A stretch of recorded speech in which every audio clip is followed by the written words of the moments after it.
Väža stála.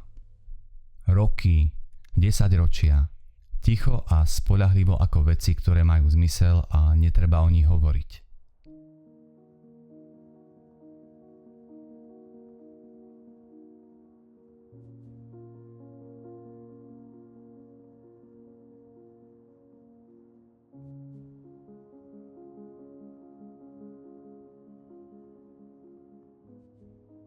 Voda k nej prichádzala a odchádzala.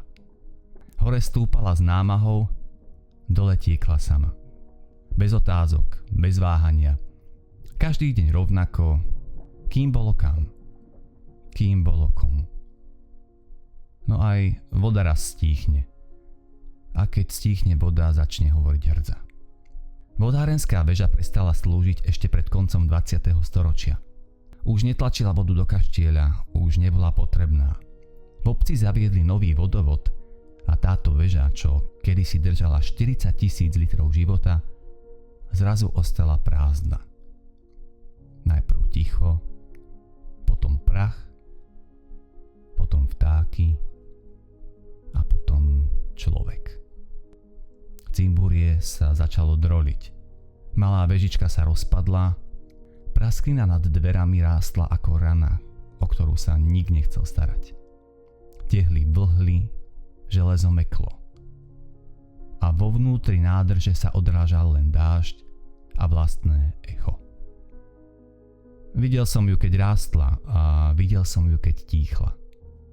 Mrzí ma, že to, čo slúžilo, zvykneme nechať zomrieť, keď slúžiť prestane. Niektoré stavby však odmietajú skončiť len preto, že ich človek prestal potrebovať.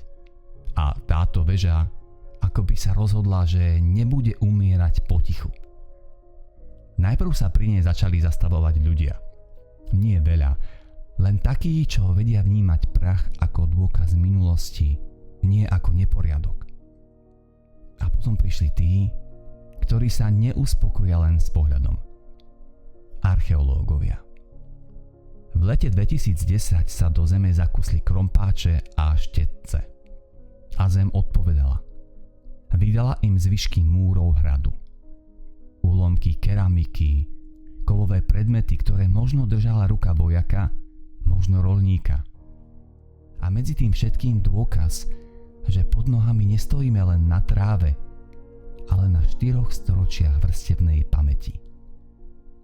A vtedy sa niečo zmenilo. Už to nebola len stará vodárenská väža.